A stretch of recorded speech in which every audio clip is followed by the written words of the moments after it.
Good morning, everyone. I'm Gönül Tol. I'm the Senior Fellow with the Middle East Institute's Frontier Europe program and Director of MEI's Turkey program. I'm pleased to welcome you all to today's event to discuss the strategic situation in Ukraine. We're now five weeks into Russian invasion of Ukraine, and the war has led to millions of refugees, and the loss and destruction is really hard to put into words. And Russian aggression has implications far beyond Ukraine. So we will discuss the war's implications for Europe and for the Black Sea countries today. Joining me today is General Philip Bridlov. He is the distinguished chair of MEI's Frontier Europe initiative and the former Supreme Allied Commander Europe, and Yulia Zhozha, who is the director of our Frontier Europe initiative, and she is also the project director of Afghanistan Watch. And I have Mamuka Tseretelli. He is our non-resident scholar for the Frontier Europe initiative. I look forward to taking your questions through Zoom's Q&A feature, which you can all find on your screens. And please feel free to ask a question at any time throughout the panel. I'll do my best to factor as many as possible into the discussion. So welcome everyone, to our panelists, to our viewers. And General Bridlov, let me start with you. Yesterday, there were reports that Russia was pulling back some of its troops back from around Ukraine's capital, Kiev. And I think these include frontline troops that were very close to the city center. So Russian military appears to be ramping up operations in the eastern part of Ukraine. And Russian officials said that the first phase of its quote-unquote special military operation was complete, and it would now refocus on Ukraine's breakaway regions in the east, the eastern Donbass region. So my question to you is, what is your assessment of the military situation? Do you think Russia is scaling back its goals in Ukraine, or is this withdrawal, if there is one, just foreshadowing a major new offensive? So across many commands and several in combat, I learned several rules that I still believe today. One, it's never as good or as bad as you first hear. And two, there is always two sides to every story. So I hear some wonderful celebratory remarks about how Ukraine is doing. And then again, I hear people saying, but Russia still has so much force that they can apply that they're still in the upper hand. I believe the truth is somewhere in the middle. What is clear is that Ukraine has delivered some resounding tactical and operational level defeats to Russia, especially in the north. And Russia strategically holds the upper hand in some ways when it comes to mass and artillery and their ability to sustain a fight. And so I find myself in the middle. It is clear that Russia has had they have been incredibly disappointed in their progress in the north and their ability to push against Kyiv. It is clear that the Ukrainian forces prepared a magnificent defense in depth and a skirmishing style approach to battle in the north that has absolutely bled the Russian military. And so while they want to couch this, I believe it's all Maskarova, while they want to couch this as we've achieved our objectives and we're moving on to the next phase, I think it really boils down to they can't stand to continue to lose forces and expend forces in the north like that, and they will repurpose some of those forces to the battle in the east. But you see every day, in fact, today, it's reported that the shelling is worse than it's been in weeks into Kyiv. And so it's clear that they're leaving enough force behind to continue to cause damage to Kyiv, to fix some of the Ukrainian defense in that area so the Ukrainian defense can't shift to the east. So this is now becoming a little bit more operational and strategic, whereas in the first 3-4 weeks of this battle, it's been more operational and tactical. And we'll have that I and others share a concern, and that is that a really good part of the best part of the Ukrainian military is tied up still very close to Donbass and the line of contact. And there are forces in the south that just finished fighting in Mariupol, and the forces in the north who are repositioning because they've been bloodied up there. And we don't want those two forces converging and closing off the path to that great force around the Donbass. That would be a very tough blow to the Ukrainian military. General, just as a follow-up question, so based on what you've seen so far, you're basically saying that Russia has failed to make the progress it expected, and this is kind of pulling back in a way, maybe to save face. So based on what you've seen so far, do you think can Russian military still capture Kyiv and remove the Zelensky government? I personally do not believe they can. I believe that the Ukrainians can continue, we use the word, to attrit the Russian force in a way that would be unacceptable. And Russia would have to bring more significant force from outside of Ukraine to accomplish the full defeat of Kyiv. With one caveat: if they now close on this force in Donbass and defeat that Ukrainian force, and then are able to turn all the forces from the east and the south against Kyiv as well, this would be a real problem for the Ukrainians. But let's just remind, Ukraine has done an incredible job so far, and I'll have maybe some words later about what we need to do to ensure their success going forward. Mm-hmm. Julia, I want to turn to you next. What about other Black Sea countries? Turkey is obviously one of them, and it has played a delicate balancing act with Russia and Ukraine. Turkey has defense and trade ties with both countries, and the war put Turkey in a very difficult spot. And President Erdogan made Turkey's position very clear, saying that Turkey cannot give up on either of these countries. And indeed, I think Turkey stayed true to that approach. After the invasion began, Ankara condemned the invasion and closed the straits to most warships. But on the other hand, it refused to take part in sanctions against Russia. And also Turkey welcomed the sanctioned Russian oligarchs into the country. But Erdogan managed to turn that difficult position into an opportunity. It was once an internationally isolated country with strained ties with the West, the regional countries. But since the invasion began, Turkey has positioned itself as a key facilitator in talks between the parties. But the question to me is if the war drags on and the anti-Russian sentiment in the West hardens even further, then the question is, can Turkey continue to play that role? US Treasury is already pressuring Turkey to make sure it doesn't violate the sanctions regime. And you have the chairman of the Senate Foreign Relations Committee, Senator Menendez, who slammed Turkey recently for welcoming Russian oligarchs. So I can easily see that pressure going up. So this is Turkey, an important Black Sea country. What about others? I mean, Romania comes to mind.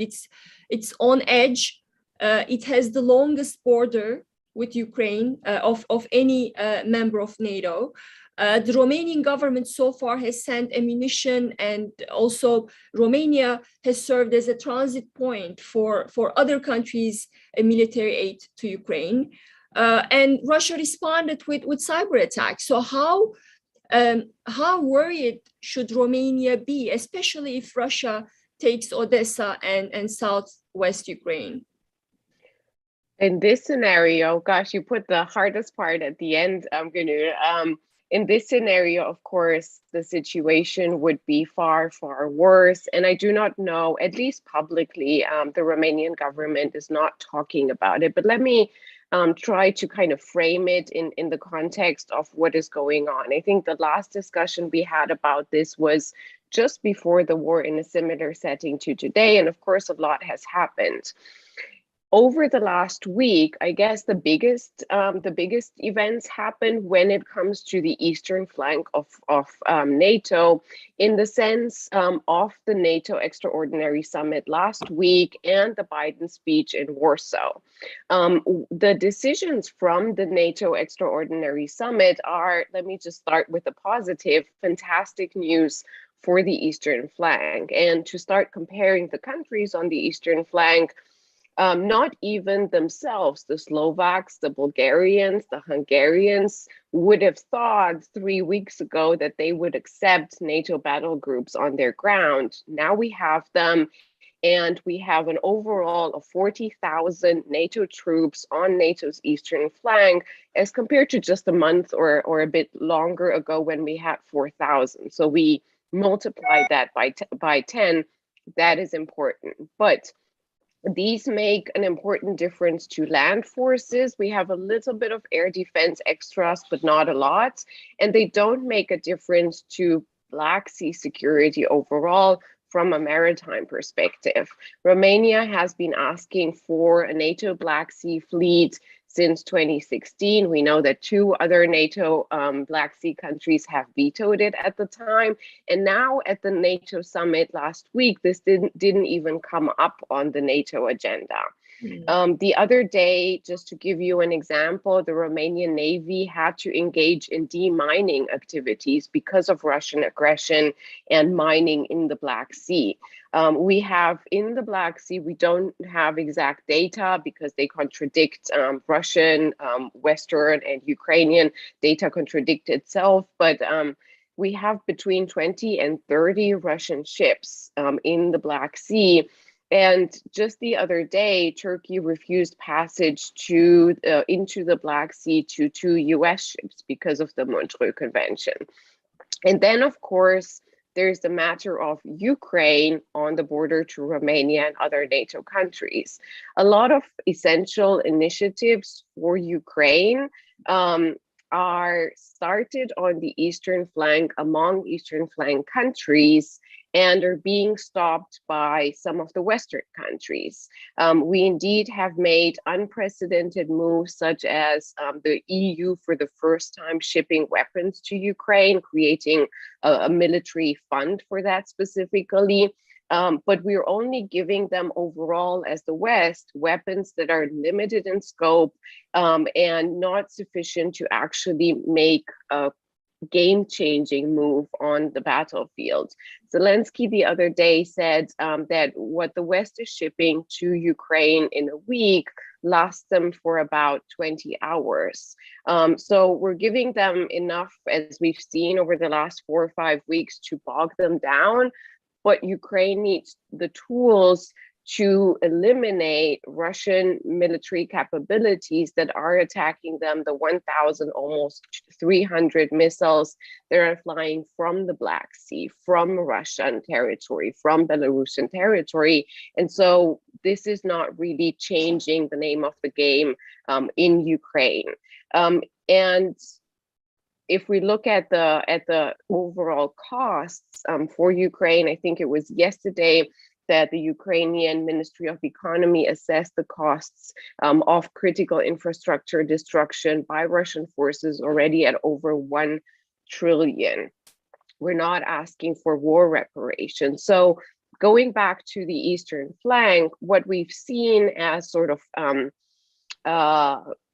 patterns have been several regional initiatives to make small moves to change the name of the game in Ukraine, if we think about the MiGs with Poland that have been stopped in the West, if we think about air defense systems, particularly the S-300s that Slovakia is proposing in an initiative with several other NATO Eastern Flank countries, if we think about EU candidate status for Ukraine as a matter of symbolism, if we think about the Baltic 3 countries' proposal at the level of national parliaments for a no-fly zone, if we think finally about 3 prime ministers from Eastern countries, including Slovenia outside of the Eastern Front, visiting Kyiv the other week.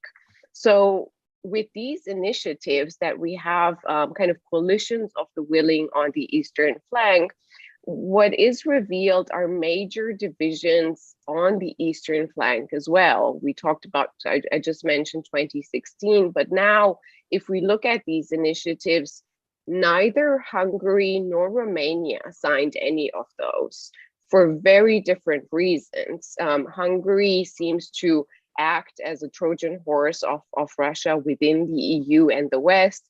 It is stopping military transportation of aid.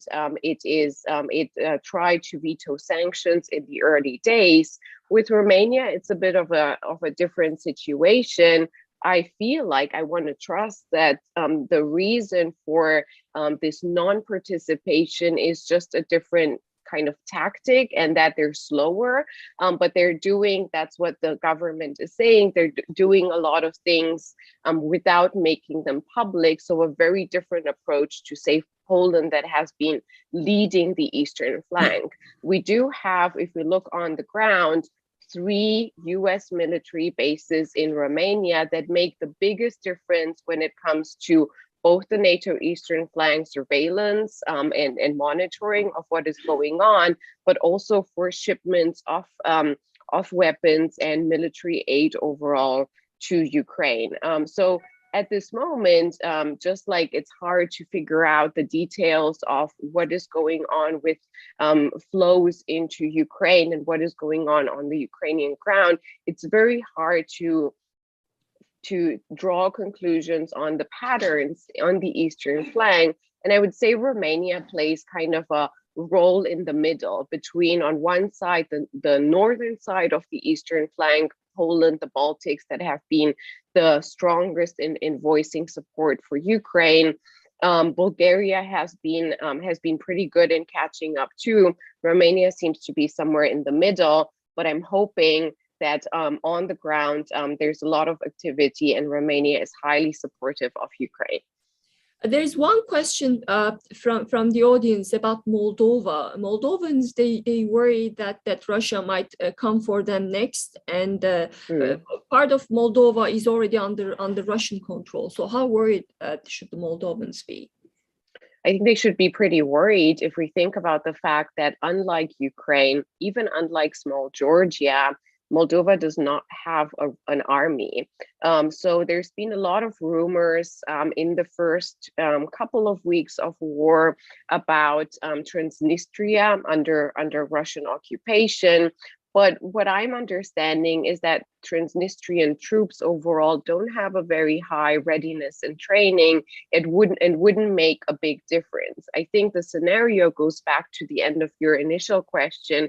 If the Russians would manage, and that's a big if, at some point in this war that I think is going to go on for a while, if they manage to get closer and occupy the territory around Odessa, then Moldova strategically would be next and would indeed be very exposed if we're looking from 2 points of view, not just the military, but public opinion in Moldova that has been deeply disinformed over the last few years through Russian media and is sort of split.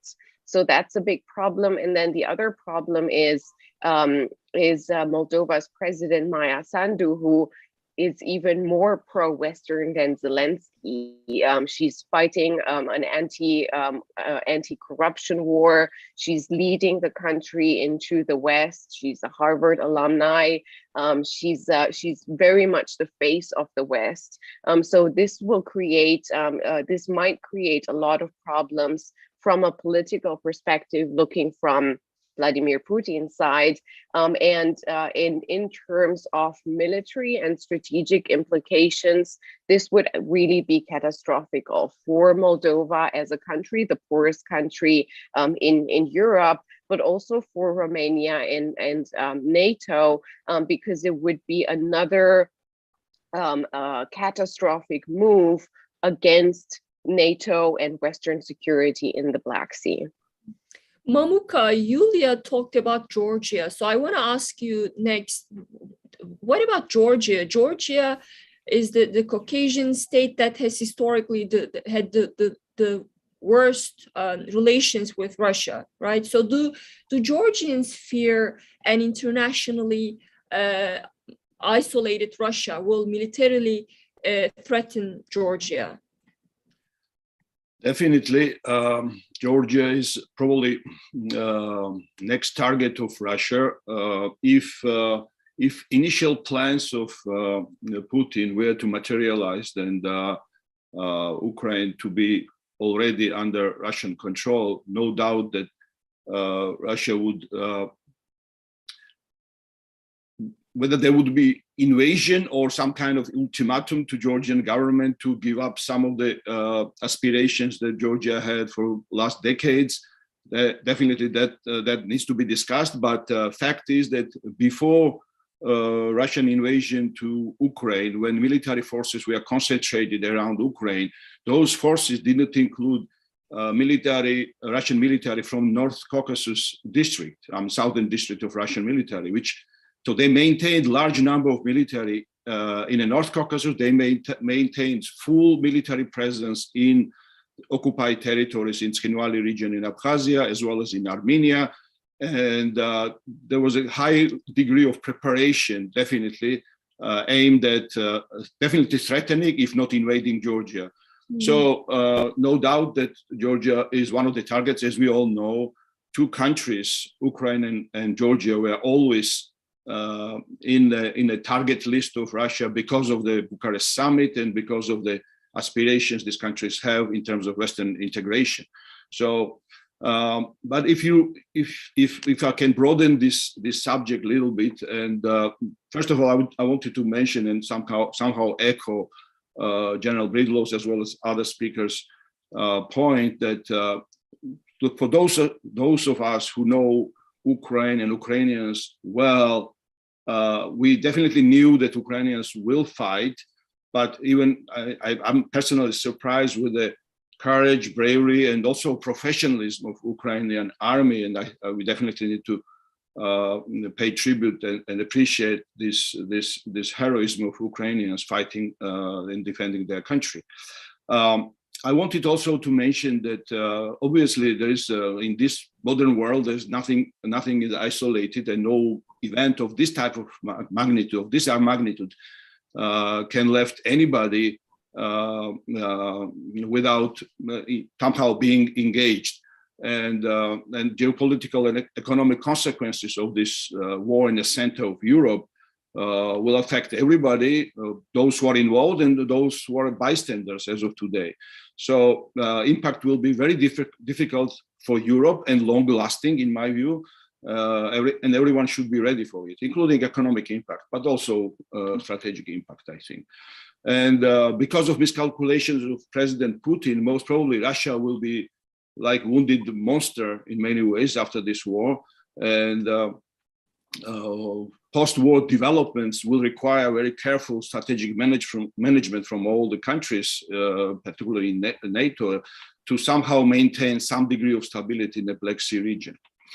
I would like to talk later maybe on some of the transportation and other issues, but to go back to Georgia, I think probably it needs to be mentioned that Georgia probably was historically probably among many other countries who experienced Russian brutality and invasions. Georgia is definitely among them. Since if you just look at the recent history, since 1989, Georgia was in the vanguard of the national liberation movements in the former Soviet Union space. And as we all know, the way Soviet Union was organized in terms of ethnopolitical entities, seeds of the conflicts and potential escalation of those conflicts were already planted in the Soviet times. And at the end of the Soviet era, and since independence of these countries, Russian security apparatus started to utilize those seeds and creating problems and conflicts in former Soviet Union space. And countries that we are discussing right now, Black Sea countries, Ukraine, Moldova, and Georgia was probably first among in this list, was definitely affected by these Russian policies. Also, I think it's interesting that while there were some grounds for manipulation in Georgia in terms of separatism, and in Moldova because of the ethnic population, the Russian ethnic population, Ukraine, this type of development, I mean, the conflict was created in 2014 by Russian state. And unlike in Moldova and Ukraine, Georgia, as I said, it was very artificial. It was visible. There was no separatism in Donbass in the past, but Russia created that separatism and now is advancing and supporting it. So with the experience that Georgia had in early 90s with the Russian manipulations and fueling conflicts then, and in 2008 invasion and occupation of some of the Georgian territories, obviously Georgia is very cautious and careful how to approach this current situation. Georgia, like Moldova and some other countries, including some NATO countries, did not impose any bilateral sanctions on Russia. But at the same time, Georgia joined all the international financial sanctions, and offices and operations of sanctioned Russian companies are closed, and operations that there are no Russian companies operating in Georgia that are sanctioned, obviously.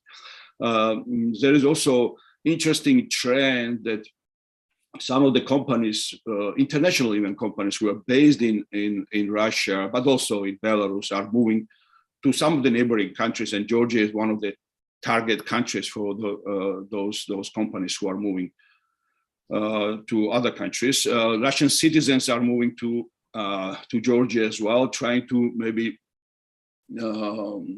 find a place where they could permanently stay, or at least spend some time before this dust settles. But fact is that if you look at the statistics, number of Russian who come to Georgia and then go back, the difference is not that big. So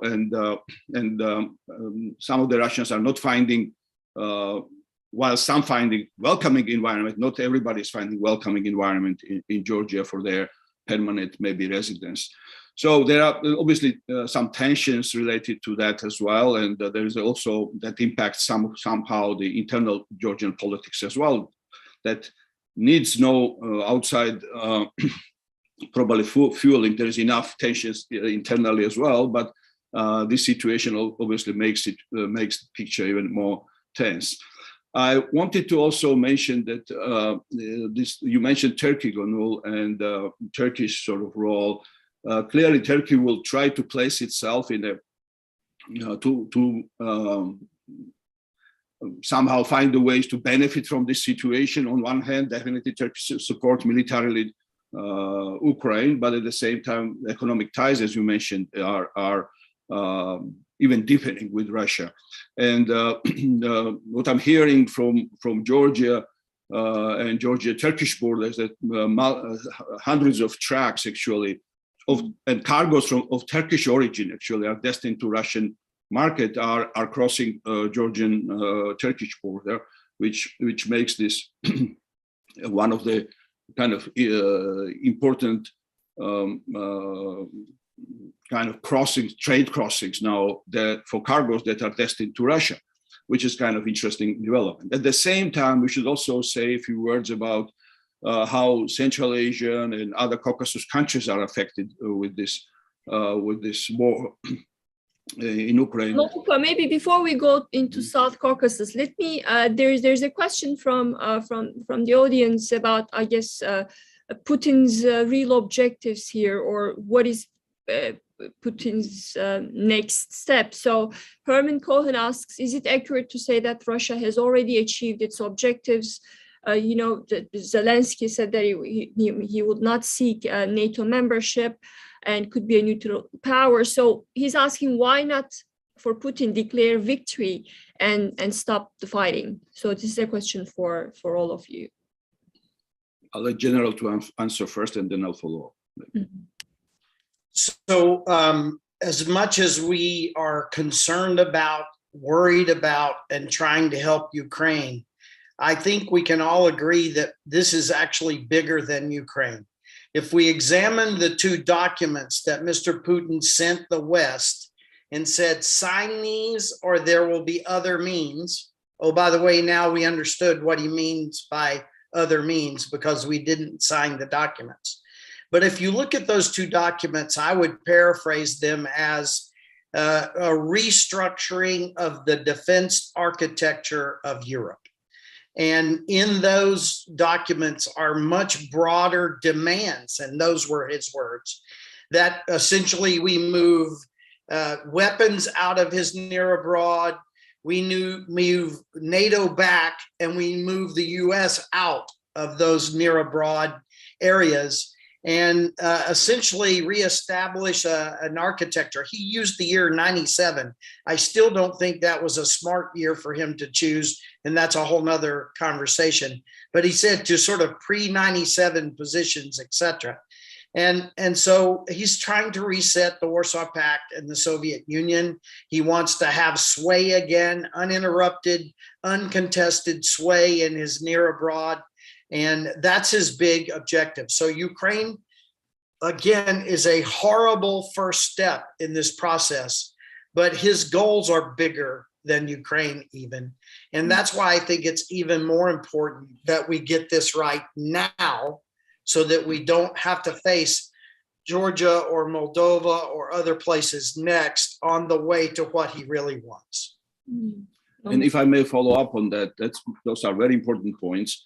But I think reason why he's targeting this 97 or kind of pre-1999 era, because in 1999, if you recall, General, there was a OSCE summit in Istanbul where adjusted CFE Conventional Forces in Europe treaty was signed.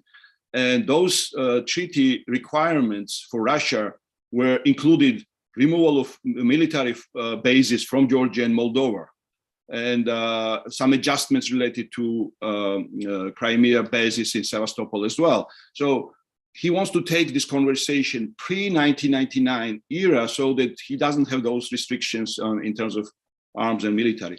One other point I wanted to just, again, echo what General Bridlow just said is that whatever agreements will be signed between Ukraine and Russia ultimately after this war, I think those terms of those agreements will be presented to Georgia and Moldova and by Russians and pressed on those countries to accept those. And we have to be conscious about this potential development. Both countries obviously are watching the situation very carefully, and these are the important I think elements. Just answering this question. Thank you, Mamuka. But I want to ask this question to General Bridlov. General, you have been one of the leading voices warning about Russian tactical nukes. So in your opinion, should we take the risk of escalation seriously? So you used a really important word, and I'd like to couch the answer in that word, and that is risk. There are people in the West now that I believe want to do nothing more and nothing more provocative, and don't take any policy decisions that would change the kind of weapons we're supplying or whatever, because they believe if we do nothing now and play this out the way we're playing it out, there's no risk to the West for escalations and nuclear exchange, et cetera, et cetera. I could not disagree more with that. Every day that Mr. Putin's army performs poorly inside of Ukraine, there is increased risk. And when Mr. Putin has to start answering for all of the dead coming home, especially in the upcoming change out of conscripts, when the accounting starts to happen for conscripts that have been lost in Ukraine, there is going to be increased risk. Yes, there are also some risks associated with doing things that enable Ukraine in a better way, MiGs and other things. There is a little increased risk in that. And the point that I love about this word you brought up is we need to have calm, reasoned, unemotional discussion of risk, and then look at what we should or should not do into the future. But we will stumble into that future if we believe that if we just freeze what we're doing now, we will have no risk. And so I think that it is less rational to not have this kind of conversation and look at the options and how risk is affected into the future by being more supportive of Ukraine in this fight. And then I would just tag on to the conversation Mamuka and I just sort of had. As we look at the larger ambition of Mr. Putin in Europe, risk is going to go up over time. I think it's better to address that risk now. If I can just briefly add to that, I think there's also, based on what General Breedlove was saying, with calm, rational conversations, I think too much of our strategy from the West overall, and I'll speak collectively, is driven by fear, and we're making strategic mistakes for strategy basic lessons. If we self-deter ourselves because of the fear of Putin dropping a nuke, we first of all have to take into account that he might do that no matter what we do. He does things and calls everything a provocation. Sanctions are a war declaration to him. But it also means that we are disabling ourselves from acting in any kind of conventional deterrent way against any power that has nuclear weapons, whether that's in Eastern Europe and Putin is considering dropping a tactical nuke on NATO territory or Ukraine territory. That means we'll never be able to do anything because he can do that. Or if he does it, we will not answer. If China is doing the same in the South China Sea, it means the same, Iran, etc. So we have to, yes, it is an important risk, and we need to discuss this publicly because we are, liberal democracies. But we also have to take into account what our self-deterrence can mean for our self-defense, whether it is in Europe or beyond. Can I pile on to that? Sure. So this is another wonderful word that I'm glad is brought up, this word deterrence. And let me just take Yulia's wonderful discussion and raise it one level. For a war fighting planner or a military planner or for a commander who is engaged in combat, there are a bunch of things that you want to do and not want to do. Two important things that I think are highlighted in this conflict is you want to deter your enemy and not allow your enemy to deter you.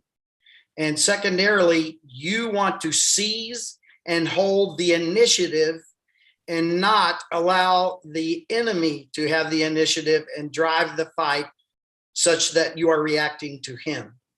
In this current conflict, we have failed at both of those axioms. Mr. Putin has nearly, not completely, but he has nearly completely deterred us, and we are certainly not deterring him. And early in this conflict, we ceded the initiative to Mr. Putin. How many times did we say, if he does this, we'll do this. If he does that, we'll do this. That is textbook definition of ceding the initiative to the enemy. And so now we are reacting to Mr. Putin rather than Mr. Putin reacting to us. And so this wonderful conversation Yulia had, I think we just raise this up one level and say, What do we need to do to regain deterrence such that Mr. Putin is deterred and we are free to act? And how do we gain the initiative back now and force Mr. Putin to react to us as opposed to us reacting to him? Thank you for allowing me to go off a little bit. No, thank you. This is a great conversation, which leads us to the bigger picture. So I want to ask you, Yulia, this invasion, Russian invasion, poses the most alarming challenge to European security. So what is your assessment of European response, I mean, military response to military aid to Ukraine? Yeah, thank you for the question, Gunur. I think it's important to address that. So from a European perspective, which means not just military, because we're not really comfortable with that entirely, and that's a problem that we're trying to address right now. What we've seen within EU and NATO, kind of focusing on the European continent, is important strategic reassessments and the understanding that from now on we'll do things differently. We've seen important rises in military budgets. We've seen an EU strategy coming out, and we're working on a NATO strategy. Just to recall, the latest one still calls Russia a partner 2 years after Russia's invasion into Georgia, which is my way of saying how wrong we were. And this leads me into what we need to do from now on beyond just military. We've discussed Eastern flank. We've discussed the fact that we do need a NATO Black Sea fleet. We need to reinforce Baltic Sea security from NATO. We need a strategy regionally for the Black Sea, which we still miss. So we can talk about that.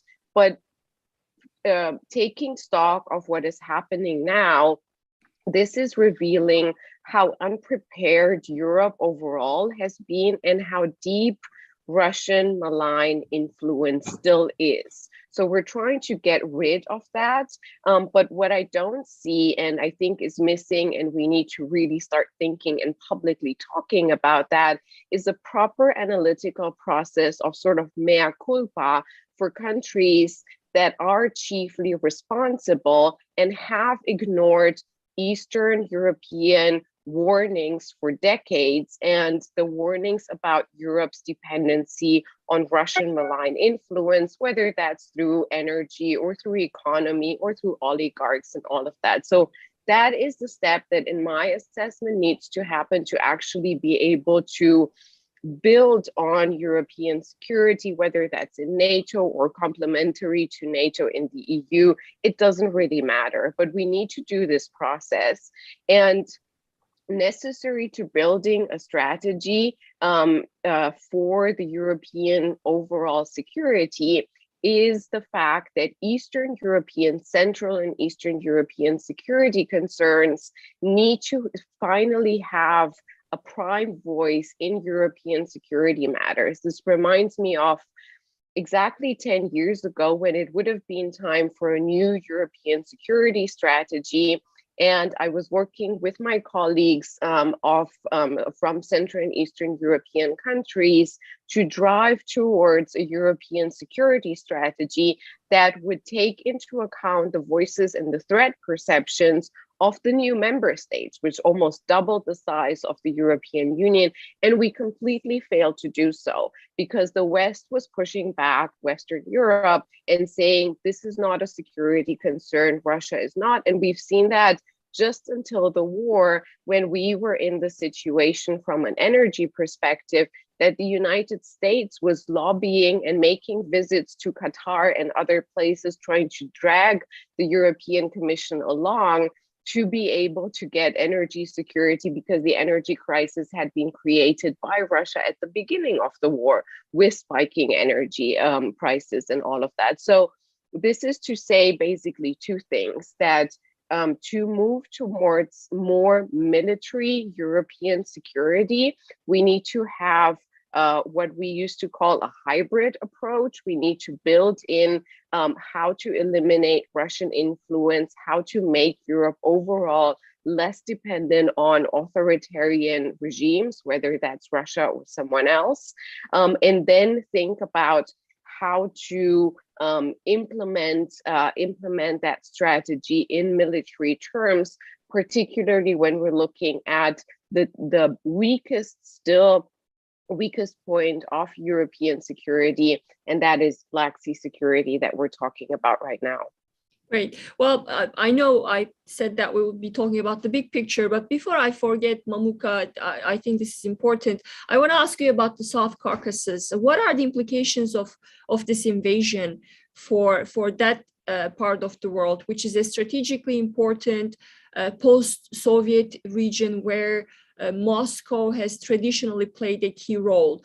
After rumors of Russian withdrawal from parts of Ukraine, Azerbaijani troops occupied a village in Nagorno-Karabakh, although Russia recently said that the Azeri troops pulled back. But clearly, regional countries might want to take advantage of Russian distraction. So what is your take on that? On that particular issue, actually, what Azerbaijan did, I think they took the one strategic mountain which oversees that village that, and as Azerbaijani side describes it, that was the like a place, the point which was used by local Armenian forces to attack some Azerbaijani positions. It actually took place before Russia said that they are pulling back from Kiev. So whether it would take place when Russians announced that they are scaling down around Kiev or not, I don't know. But fact is that any escalation in that part, in general in the South Caucasus and in particular around the conflict area between Azerbaijan and Armenia, is definitely maybe down the road invitation for Russians to do something there, something bigger. Because if they are leaving Ukraine, or situation in Ukraine is not ending the way President Putin can portray it as a huge victory, then he will need to find some places where he can claim those victories. And I would be very, very careful, frankly, for all the countries of the South Caucasus and elsewhere, how they build their strategic position at this stage when there are many uncertainties with regard to how conflicts and how war will end in Ukraine. One other point here is that I think that explains somewhat Georgia's very cautious position as well. When Georgian, let's say, government never sanctioned any military participation of Georgians in Ukraine, but individually, there's a very strong Georgian, hundreds of Georgians are fighting actually under the Georgian Legion unit, and they are participating in different places of military activities, and they are mostly professionals with experience in Afghanistan and other places. So there is a participation of Georgians in the conflict, but at the same time, government didn't sanction it. Again, trying to avoid direct kind of creating pretext for Russia to attack Georgia. But overall, I think we should also look at the larger implications for entire region, entire sort of space between Eastern Europe and Central Asia. Economic impact of this war would be huge. Even much smaller scale sanctions and fallout of 2014 caused many economic problems in countries like Central Asia and South Caucasus. So this one will be much bigger. For many countries, Russia as well as Ukraine, we are main trade partners, main supply of food products, other kind of products. You probably know that Russian military ships are blocking port of Odessa, and because of that, and other ports in South Ukraine. So that doesn't allow Ukraine to export its grain and other products. So it doesn't impact not only Ukraine and Ukraine's income as an export income, but also impacts world global food security, which already was in trouble even before this war. And prices were hiking, world fertilizer production was down, hunger is growing around the world, and this war actually contributes to the And there are some experts who expect that this may cause a level of hunger that the world never seen since World War II. And I think to echo again earlier excellent points that General made, as well as Julia, I think this may be particularly this food security situation is a global issue, and that may be something that requires global engagement. That's where the countries from all over the world, not only those who are sanctioning Russia, who join the sanctions and so forth, but everybody else somehow should play a proactive role in terms of making sure that Russia frees these supplies of. And just to mention it, Ukraine is, I think, 7th largest producer and exporter of grains, and Russia is obviously also very large, 3rd largest, as I recall.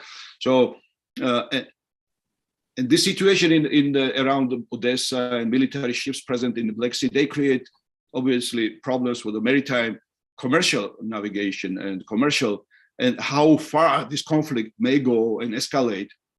It will impact Turkey, it will impact Romania, Bulgaria, obviously Georgia. And with the impact on Georgia, it will impact all the Central Asian countries and South Caucasus as well, because that's the only gateway these countries have now with a closed Russian transportation system for many different reasons.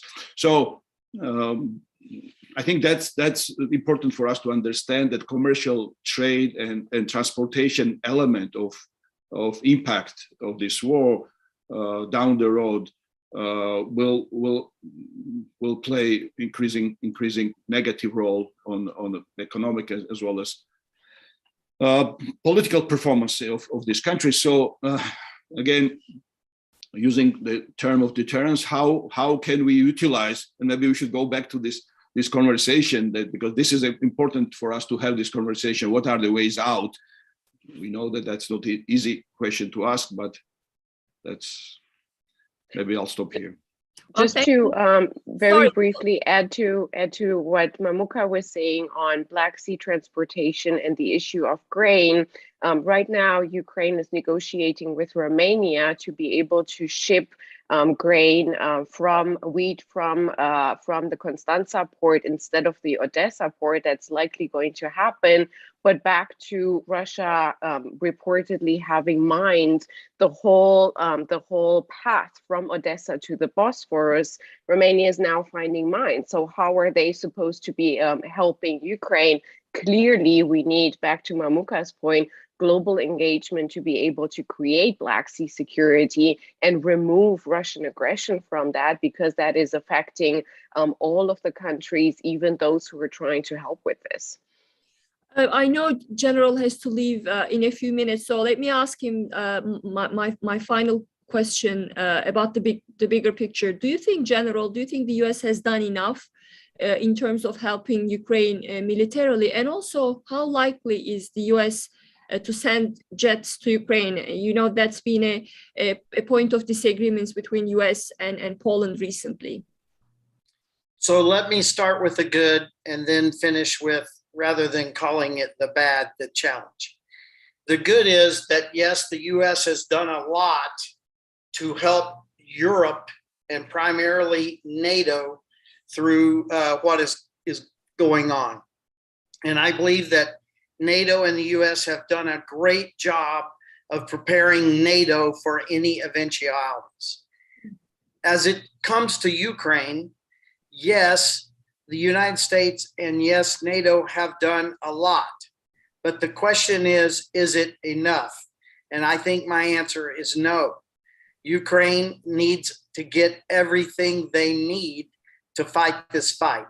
And I'm not accusing anyone of nefarious business, but we talk about a lot of things as if they are happening. The S-300s, they're happening. The coastal defense cruise missiles, they're happening. And the real answer is no, they're not happening.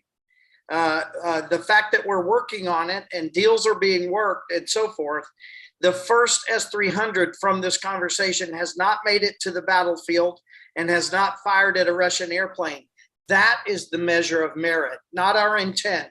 The measure of merit is delivering to theater. Same with the coastal defense cruise missiles. Mariupol was being shelled from the sea as well as from the land. And why were we not delivering the capability to take the Russian ships off of the water around the coasts of Ukraine?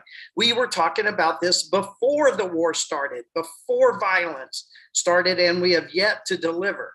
And so, again, there are good things happening. No, not all the things that we should be doing are being done.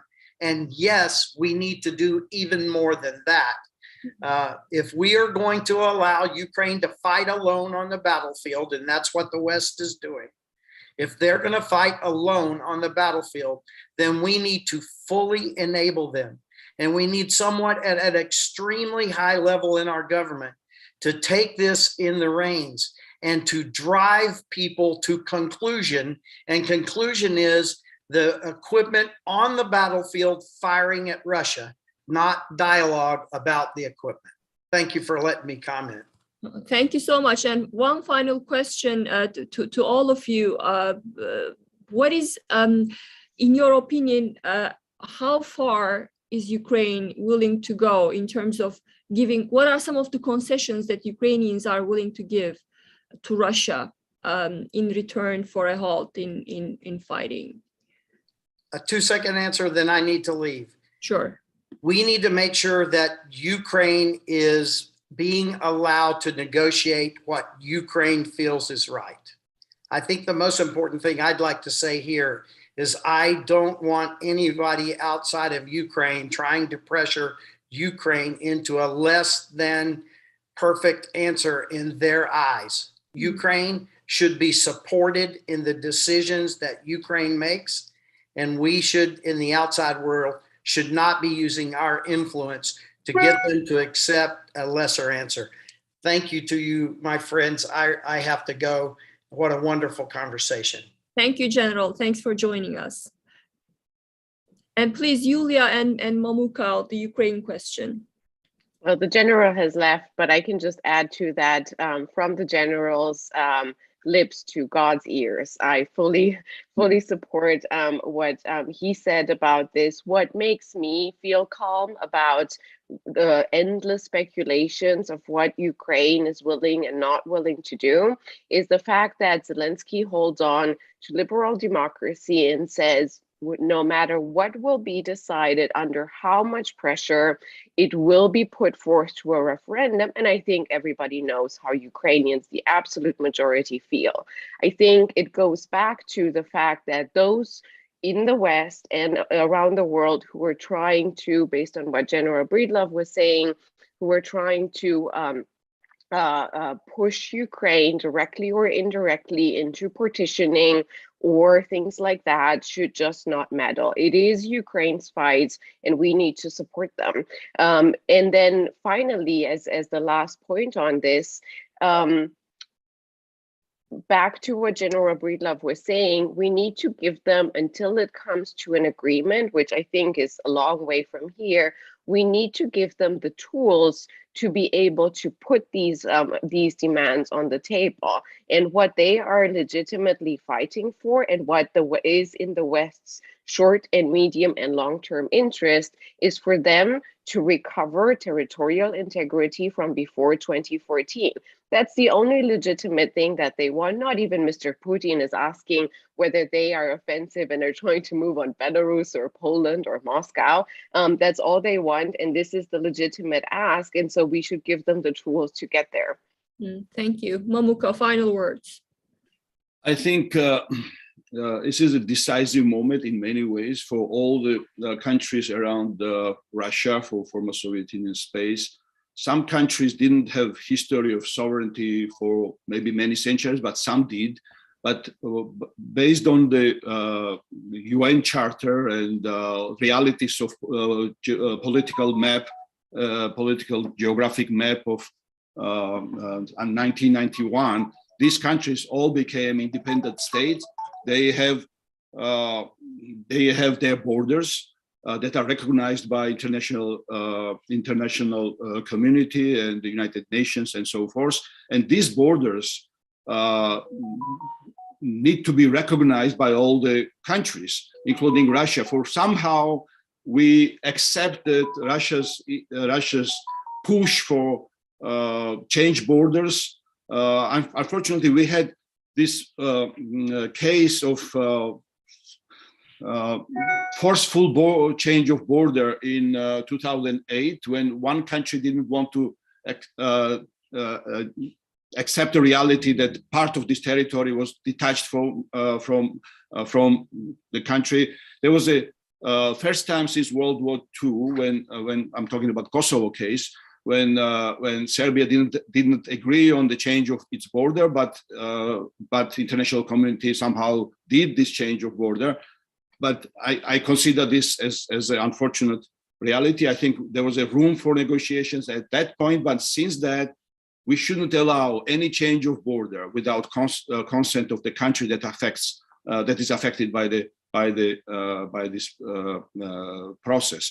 So my point is that Ukraine, Georgia, Moldova need to have a say in and final say in what they will accept as a solution of their territorial integrity and sovereignty.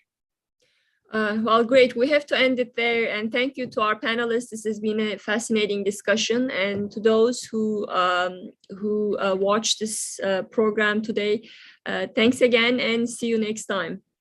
And thank you, Gönül, for moderating. Thank you. Bye. See you soon. Thank you. Bye-bye.